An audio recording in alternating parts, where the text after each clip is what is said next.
aside from fact checking, no? Kasi ilista natin yung nasa toolkit na pwedeng gamitin to fight disinformation. And usually number one dyan yung fact checking. What else? Kasi honestly hindi enough yan yung fact checking, no? Kasi by its very nature, fact checking is reactive. And in a very polarized universe on social media, miski tama yung sinasabi mo, okay, tama ka, pero hindi pa rin ako naniniwala. Di ba? So, what else can we do? What are the other options?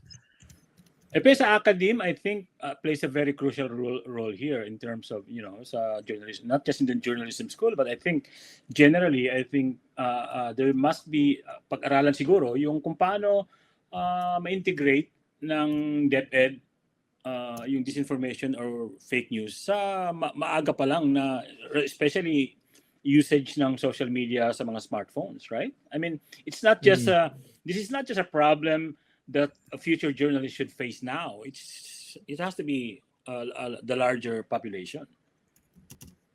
So hindi sana ma-incorporate simula sa pinakaumpisa ng educational system sa K pa lang. Sa K pa lang. Meron ng kasi pervasive na yung mga anak natin kung ano-ano ng mga social media ang kino-consume, hindi lang Facebook, hindi lang Instagram, marami silang ibang pinupuntahan. May Reddit pa yan, may Discord pa yan. So we have to equip our kids, no? I'm just not sure if this is something that's being done already by DepEd or mukhang hindi pa, no? I'm sure it's being done, pero I think nasa program na. Not in I mean, it has to be integrated in across subject areas. Tsaka issue dyan yung competence na nagtuturo din. Aside from the curriculum. Hindi lang isang subject na nasa grade 11 or grade 12. So kasi hindi marunong ba tayo maghanap ng news, ng reliable information? Kasi basta kung ano yung nakaharap sa atin di ba? Yun na yung maunang mabasa natin We ascribe credibility to whatever we read first. No, but one concrete example kasi dyan, I remember yung nagkaroon ng issue yung tungkol dun sa mga pagdi-distort or pag-revise ng mga Marcos ng history nila. Na umabot pa yan, saan ko ba napanood yun? Parang isang documentary yata na tinatanong ng teacher yung estudyante kung anong tingin niya kay Marcos. And all of it is like glowing na wala naman daw human rights violation. And when he was asked about it, yun lang, nalaman niya lang. So, mga pupils ito So, meron talagang, may problema talaga doon pa lang. So, I think, yung pagsagot dito sa problem na to, I think, Ian, is that mas komprehensibo, mas to use the word of the favorite phrase of the government, whole of nation. Whole of society approach. Yan.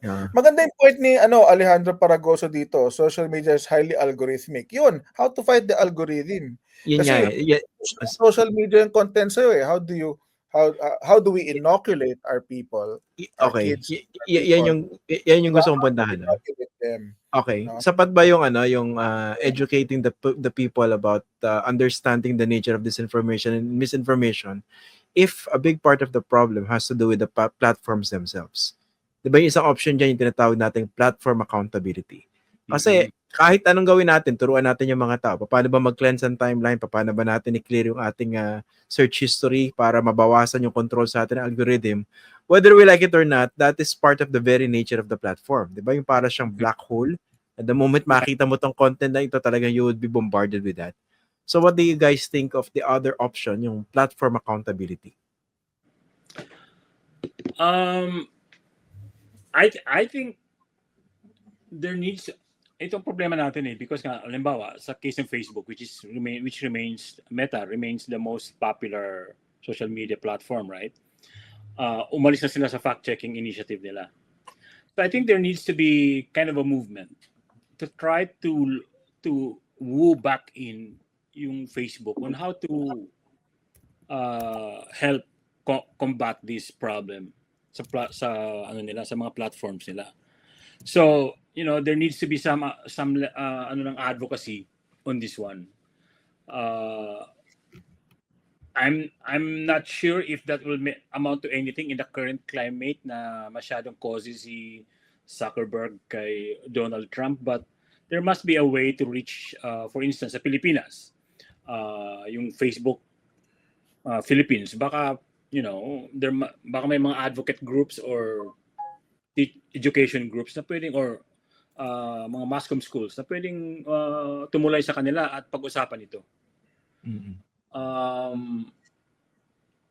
Medyo naging cynical na ako about sa actions ng mga tech, ng big tech dito kasi nga yung ginawa sa X, sa Twitter, tsaka yung ginawa sa Facebook, and then now we have ChatGPT and all this AI thing that's really accelerating all the disinformation and normalizing the idea na you could present certain things na iniimbento mo lang as facts. So I think may dapat ganun I don't know if the education sector, like yung mga Kokopea na yan, is this something that they wanted to do to reach out to these platforms.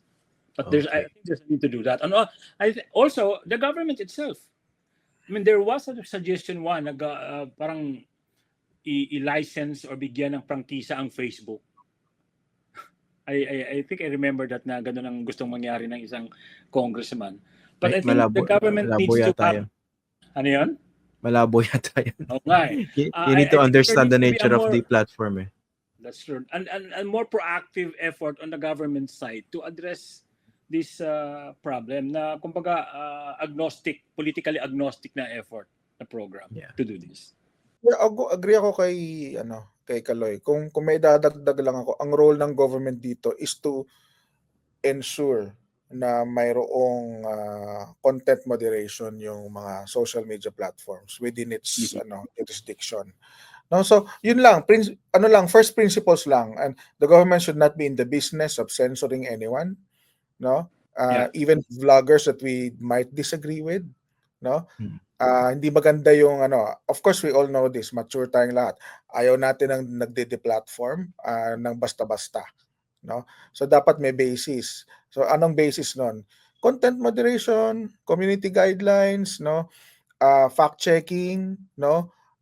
Yung mga principles against disinformation, monitoring of foreign influence operations, kasi marami niyan, foreign information manipulation and interference, no? Ito yung mga malinaw na of course not all will agree to that kind of scheme, no? So we still need to build consensus towards this, no? So and we still need to reach out to all stakeholders na, and we need to convince everyone na ito yung kailangan natin gawin, kasi otherwise what's the alternative?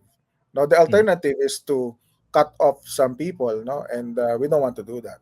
On that one, I think baka hindi lang kasi nagsisink in masyado sa publiko yung yung relevance itong effort to really combat fake news. So I think this needs to be tackled more openly. Kasi like dapat din hikayatin natin yung mga consumers, lalo na sa social media, na pag may nakita silang fake news, take the extra step of reporting that. Kasi pag hindi mo nire-report yan, may iiwan yan dyan. And then kahit hindi tayo agree completely sa community guidelines ng X or ng Facebook, kahit paano siguro magki-kick in din yan at some point, but we need to flag these things kahit na maliliit lang. Kasi pag hindi mo ginawa yan, it means everything is okay. Sige. Ito na lang yung sa X, di ba? Si X community notes siya. Problematic yung community notes. Dapat yung mga gobyerno ang mag-impose ng regulation kung ano ba ang acceptable standard for content moderation. Hindi pwedeng completely user generated yung hindi pwede, dahil paano kung pasukin din niya ng mga fake news, di ba? Yung community notes. Questionable yan.